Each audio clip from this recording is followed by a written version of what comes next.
When Rangers lifted the Scottish Premiership title in 2021, Steven Gerrard was hailed a hero. But central to the success were his coaching team, led by Gary McAllister and Michael Beale. Now moving into management himself, Beale is today's guest on Curry Club, the Scottish Football Sessions. Kenny, Michael, really good to see you. Thank you very much for coming on the podcast to talk about a pretty incredible time in Rangers history, such an important time for the club as well. The Steven Gerrard years, if you like, and all of the coaching staff who were with him. You played such a big role, Michael, and Gary McAllister and many others as well. So it'll be interesting to hear from you, your side of it, through your eyes, if you like, the success story in the end in prizing the league title back from Celtic. Let me just go back to the beginning, though. But when the call comes and you hear that Steven Gerrard is going to take the job at Rangers and he wants you to come with him, did you jump at that opportunity? Were you delighted? Did you know what was coming? When the phone call came, I didn't even know his number, to be honest. Even though we both worked at Liverpool together, we wasn't close. I'd been away, and in the interim of me going away, he'd come back as a coach. I think Liverpool's plan was that Steven was going to move, and I was going to then move back into one of the senior coaching positions. So it was lovely to be asked. Obviously, I knew the size of the club. I knew the challenge because I'd obviously watched Brendan from afar at Celtic and thought, OK, this is going to make me want to get out of bed every day for a few years. And I was excited for Steven at the start of his journey as well. Obviously knew the other people going in, and when he mentioned Gary Mack, I just thought the whole thing sounded like an unbelievable opportunity for myself. Kenny, you were there before the new management team took over. Just in your words, how important a moment was this in the history of the football club that somebody could come in and turn things around?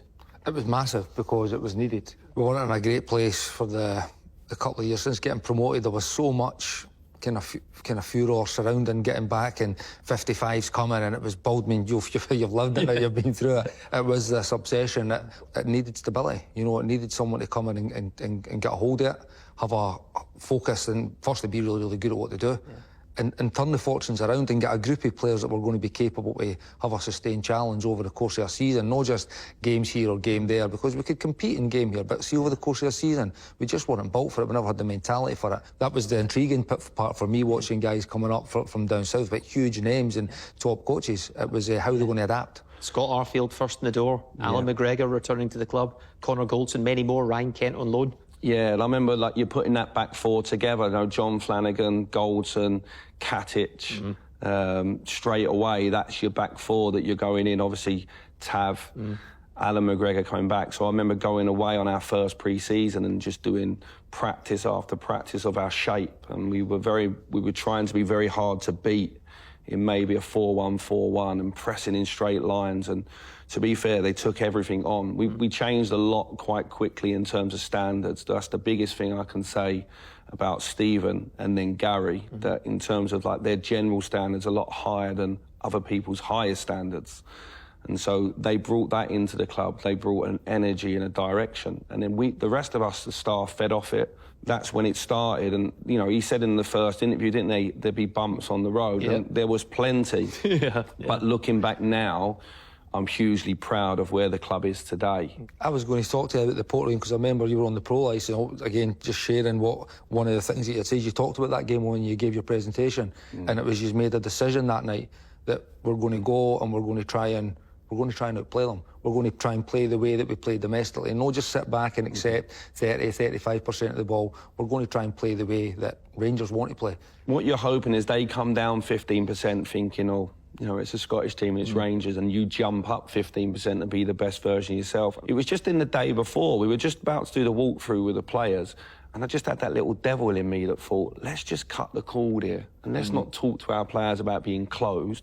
OK, defensively we'll be closed, but when we play, we want Barisic and Tavernier to get on the last line like they do domestically, and let's see what happens. And from the game, we could have got real harsh feedback, but we didn't. We rolled the dice, and the manager went with it, and I thought his team talk before that game was outstanding, and the players went. And you can feel sometimes when a group's with you, and I always felt that with that group of players. Maybe it was because we recruited them, the majority, that they came to play for the manager and to play for the staff and play for the club. And certainly in the year that we won it, I felt the changing room managed themselves. We've said this down the years, the hardest games, or maybe the most important, I should say, come for Rangers, Celtic and other teams in Scotland right at the beginning of the campaign, sometimes before a ball's been kicked in the league. Like that was incredible, getting into the Europa League. It was immediate progress, maybe restoring quite a bit of pride in the football club as well, given what had happened before. Morelos being sent off, and you then mentioned him scoring the winner the following season, Legia Warsaw, again to get back in the group stages. But what was he like to manage? The boy that you see behind the scenes wasn't the one that the media were portraying. Kenny played with him, he's a laugher and joker, and he trains every day when other players wouldn't. And his temperament around the place and his training in the time that we were there was very, very good. There was some other things around it, but he was a young boy, and when you realise where he's come from on the journey to get to Scotland and the way the media was with him in their first period, I thought a lot of it was to protect himself. And I think he's matured a lot, and he matured a lot as a football player. And there was a lot of people around Europe that were constantly asking us about him. So he was a player that intrigued people, but I enjoyed working with him. He's a lovable rogue, if you like. His teammates love him, and the next day they don't, and he's that. But in terms of like when we were there, in terms of his training and his performance, he scored a number of goals for us that were invaluable, and I'll always be grateful for that time we had working together, because he challenged me, but in a good way. He rewarded us as well. His performances, again, particularly in Europe, they were sensational. I remember his work ethic's actually really, really good. He could work a back line on his own. And that's something I don't think there's many at the club over the last few years have been able to do. But his goal threat and his goal return has been sensational. I thought Stephen managed him really well in the time that we were there. Like, he always looked at the bigger picture. He was very honest with him behind the scenes, as all the staff were, but he managed him really well. And we saw, if you look at the background where he went before he came to Scotland, he came at a young age, and he's a father now, and he's married, and you're hoping he's maturing, and everything there was to get out of that boy, I think we got it out of him in the time we was working with him. Yeah, definitely. Right, going back to the first season then, because some big moments, you don't win the league. And you know that Stephen's been brought to the football club to try and prize the league back. It was a building process. But in that first season, you get the better of Celtic for the first time in a long time. Brendan Rodgers then leaves Celtic. Just talk through those little moments, how important it was to take 3 points against them, and then how you felt when you heard that Brendan Rodgers was moving on as well. Firstly, Brendan had done a great job, and when you're going in from the outside, we saw all the media, 100 million was it quoted that it was going to take to... We didn't spend that in the time we was there. We generated quite a bit in Europe, so we knew that the challenge was big, and in the first season, trying to juggle, really. We had to do well in Europe to finance it, and we fell short, really, mentally and physically, and maybe the way that we set the team up the first year, because we pressed like crazy the first season. I remember the first Old Firm we won, which was a big moment for the club, because it had taken a few heavy defeats, it's fair to say. 4-0 and 5-0 the season prior, just before you came in. And so there was a nervousness around the fans. We won it playing a certain way, and I'm not sure that was sustainable over the amount of games, over a 60-game season with our squad. I thought Brendan moved on at a good time for Brendan, because we were certainly growing, and it's whether he felt his group had enough to hold us off or to go again. Prior to Stephen coming in, that it was going to be a long, long way back. You know, it was a long, long way back, and I think when you've got a manager the quality that he is, and it's not just about having the best players and having the most money, he was making these players a lot better. Like, you've seen massive improvement in some really, really good players, and immediately, the minute he came in the door, he's done a brilliant job. But I think the timing for everybody just fit, apart from the Celtic fans at the time, obviously. Exactly. Psychologically, it was quite a big thing. But look, we've mentioned that first season, the disappointment of obviously not winning the league then, but you know you're sort of building into that second season. There was a period in that second season where everything was coming together, and I still think we tried to chase 4 trophies with a squad that was just a little bit short in terms of enough variety, and maybe if Alfredo wasn't available, it had a huge impact on the team. And we never had that issue the year later. We recruited really well, and we was aggressive in terms of our approach towards recruitment, and we got the support from the board, but we really pushed the ball to help us in with that as well. I think Joe Aribo had come in at the start of that season as well, the second year, but again, a player you were obviously trying to develop. Why do you think it fell apart a little bit after that trip to Dubai, second half of the season? Because it felt like, again, you won the Old Firm, didn't you, just going into the New Year period? It felt like there was the chance, more than a chance, that you'd go on and win the league that year. I've heard a lot spoken about it. The training camp was very, very positive. The players were extremely positive. We came back, and for whatever reason, we didn't get the results. And it's really disappointing. It was nothing to do with the training camp. The training camp was really successful. That was a really disappointing the second year, because I felt the first year we could have gone closer. The second year I thought we should have won it, and we didn't.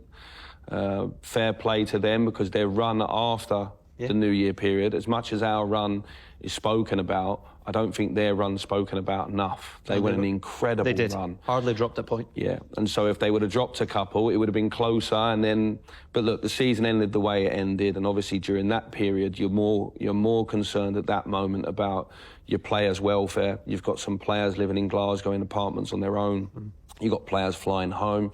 No one knows in the pandemic when we're coming back. The period we had off, we used it very wisely as a staff. And we came back in a fantastic place without even really seeing each other. Yeah. We also recruited Ruth and Itten, and when you look over that season, I think Ruth was the top goal scorer in the league, Morelos second, and I think Itten and Jermaine both got 7 or 9 goals each. So that number 9 shirt scored a lot of goals. We had a different way of playing in that third season, and no one's really picked up on it. We didn't play what we'd played the previous years, and I think that was the big key to us, obviously, having the season we had. And it's probably still not sunk in, because I'm still disappointed we didn't win more, that we went a whole season unbeaten. I remember walking around the day we won it, angry. Like, I think back to it and think, just have a beer, Mick, and enjoy it, do you know what I mean? But at the time, I was angry we hadn't won more. 56 games, to lose 3 and to lose 2 in open play out of 56 for Rangers, including how many European games, and to come up with 1 trophy was difficult to take. Every window and break that we had in the last 6 or 8 months, people came for different members of staff. And so it was at that stage. And I suppose, do you think you could take it forward? I definitely think we'd have won the league.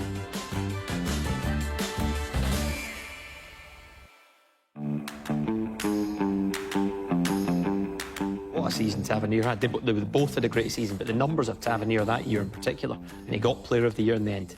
Yeah. It's ridiculous for a right back, isn't it? He was the one that the staff were probably the most harsh on in the time that we were there, because we felt he was capable of so much more. The boy that we arrived, we felt he was the only player at the time that we arrived that would have got into Celtic's team. He was maybe in a comfort zone, and he is where he's gone to now. I texted him last season after we left in the European run and said, you're playing the best football I've seen you play, and I'm proud of you, because he grew so much into the role as captain, but also into the role of being a top player. But we always turn up in Europe, and this is a right-back scoring goals like a centre-forward. And I think then, and then Joe came into his body. We saw it more again after we left last year, but Joe came into himself. And he had nights, didn't he, like Braga? Big moments for him. And Yanis Hadji did things, and Arfield had a real purple patch at the start of the season. Like, his energy and enthusiasm as a man is so infectious. And the growth in Ryan Jack, we moved his position a bit, but the trust he had with us to work, and Glenn Kamara. There's so many of them. Connor Goldson, Leon Balogun, You've not even mentioned Calvin Bassey yet, who obviously you probably didn't see the best of, but you were working to try and get the best out of him. Well, I remember we played a B-team game at Ibrox. We were very clever. We handpicked who we played so we could look at certain players in teams. And Calvin had this infectious, he had this natural enthusiasm to run. And he came in, and we thought, right, we've got 2 outstanding fullbacks behind the 2 senior ones. If they train with them every day and chase them down, in the back of our mind, we thought we could always go to a back 3 at times. But when we came back for pre-season the last year, he came back in a fantastic... He'd grown up. It's amazing. You have a player in May, and they go away on a 2-month holiday. It always happens with young players, and they come back, and it's like they've grown physically and in confidence. And I think the first year for him at Rangers was a big year. There was a little bit around the COVID, so to be sold for the amount he has, and Joe Aribo. So the recruitment was strong all the way through. Yeah. Fair play to Mark Allen, and then to obviously Ross Wilson and all of the recruitment staff around it, with Andy Scolding. But obviously the eye that we had as well, the type of player that we wanted. Glenn Kamara coming from Dundee. 50 grand. Not playing. Yeah, that was... I think it was slightly less actually. Was it? The song, the song's actually great, isn't it? So better. Yeah. So there was loads. It had to be done from the fans' point of view. I've got to say we were brutal to each other, not the players. We was always super honest, but really positive with the players. But you see, inside the room as a staff, brutal to each other. Like the work ethic and how honest we were with each other. There was some times, like you say, after 2 seasons, like I was extremely honest. There was times where Stephen was brilliant with us as a staff and removed a lot of clouds. Like, he took the pressure for all of us. Don't think anyone else could have done what Stephen done. You don't realise how far behind you are until you're in. And then, you know, there was no pot of gold. Because even I looked at it and thought, wow, I thought there'd have been more guarantees in terms of finances. That's what I'm thinking. I think a lot of people assumed when he took the job there had to be guarantees for finance. And not really towards the club, because the club did everything they could all the time. That's the one thing I would say. The board were pure and they were huge support to us in all the aspects we changed behind the scenes. But I was a little bit surprised that Stephen took such a big gamble when we, you know, because I was thinking there'll be more money. And then when there wasn't, I was thinking, OK, this is going to be tough. But he took that on, and Gary took it on more than me. I was able to stay fresh. We were able to go and work with the players. Gary took it on as a Rangers fan, as a proud Scotsman. He took it on, and Stephen took the whole thing on. One thing I would say is behind the scenes to each other, we were brutal to each other in terms of the work ethic and in terms of what we demanded from each other. You knew it was that day against St Mirren. I was going to say, like, the fans turned up outside the gate. We've all seen the videos. He's arriving at Ibrox and the fans, and they weren't allowed in the stadium, but there's 50,000 outside the stadium, you know, like, and the smoke and just everything. It was, it gets goosebumps now thinking about it, you know. It was incredible. It must be memories that I'll live forever for. Sliding around the dressing room. I'm glad my one didn't get shot. I was going to say, who put that out, by the way? I remember Big Gav, the security guard, got thrown, Jimmy got thrown, everybody got thrown, the young girl in the canteen got thrown. Like Kenny said, we look outside around Europe and the world and we go, look at that atmosphere and look at that. I don't think you need to look much further than Glasgow. And in all fairness, it's both sides of the city as well. I think they're two wonderful clubs. I remember, it was the next day actually, I remember driving home and getting a bit emotional. And I got home and I took a load of stuff for the children with 55 all over it, the big crest and that. And the two boys were playing PlayStation. I was like, all right, Dad, I bought all this stuff, but that's kids. Then they bring you right back down to earth, don't they? Because driving home, I was a mess. But I know everybody else was. I saw what that took out of Stephen emotionally, and Gary. I thought they wore it more. You see what it meant to everyone, you know, Jimmy Bell and the backroom staff, you know, Davey and Masseur and people like that. That last season, by the way, that final full season, you had some of the European games as well on that road. Benfica matches. Those were the kind of level of opposition I felt in the 2 years. It was the Porto game, the Benfica game, that these teams are Champions League teams. I'm still not sure how you didn't beat Benfica that night. You were 3-1 up, by the way. But like, we should have beat Benfica 5-1. I know. What was wrong with just beating Benfica 3-1? I know. That's what I said to the players afterwards. There was a chance where late in the game, wasn't come to where we're not happy beating Benfica 3-1 and we've got both fullbacks on the last line in like last 10 minutes. Both games, we were 2 goals up in both games with 10 or 12 minutes to go. When you look at where the Rangers players had come from in their careers prior to and how they got to there, I think what you're seeing is vision from the coaching management staff, certainly. Players who really believe in it, and then players that have grown together, that are enjoying playing together and enjoying working together. It's the only way, and we didn't get there the old-fashioned way, if you like. We didn't get there staying closed and fighting and making big tackles. We actually got there playing some fantastic football. That's a proud moment, because then you're seeing the culmination of your work. We need to talk about the final few months then, because after the highs, some of the European games we've just mentioned there, the progress that you were making, to then miss out in the Champions League against Malmo is an enormous blow to you guys personally, I'm sure, to the football club as well. And then the next few months, clearly it unravelled, and then the opportunity comes for Steven Gerrard to move on. Were you surprised how it went, that final few months for you, and you surprised how quickly it kind of ended, how abrupt it was? We've always had maximum support from the board. I always thought they wanted to deliver more than what they probably could. After we obviously had won 55, the next thing is, right, let's kick on. Can we go and recruit again? We knew that maybe that was what some 1 or 2 players had come to achieve. So therefore, did they have the hunger to go again? That was what they'd come to do for 3 or 4 years. So it was fair to say we'd like to have maybe recruited 1 or 2 more. The finances ultimately weren't there. And then I think we started the season and people were looking to pick holes because we were so perfect the year before.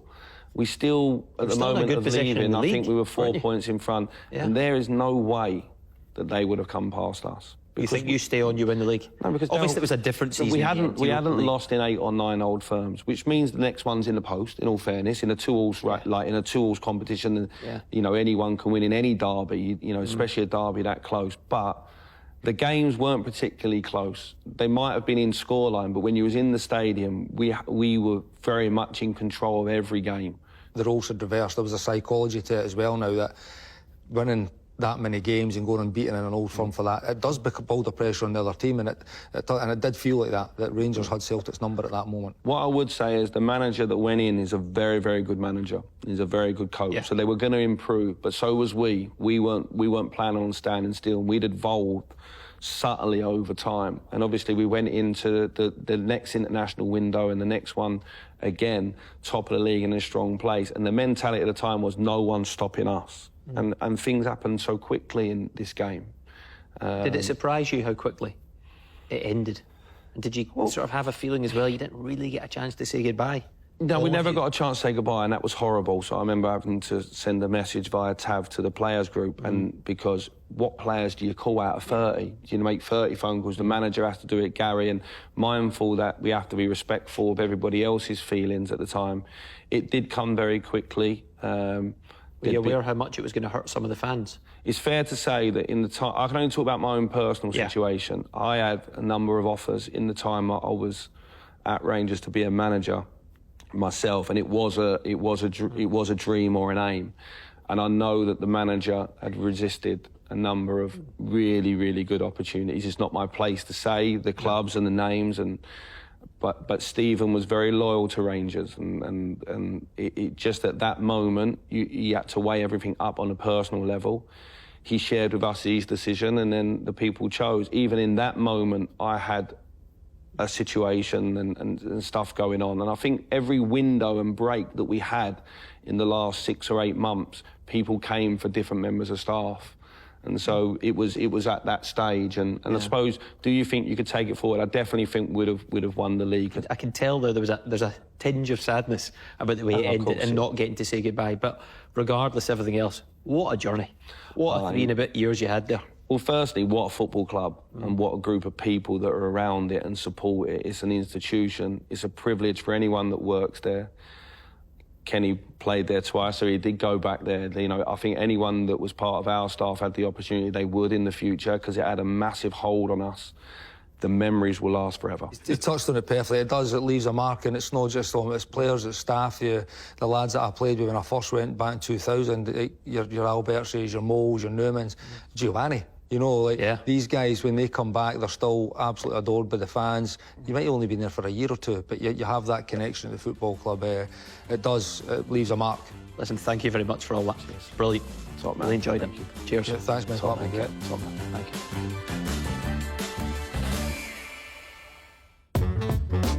you. BT Sport Pods.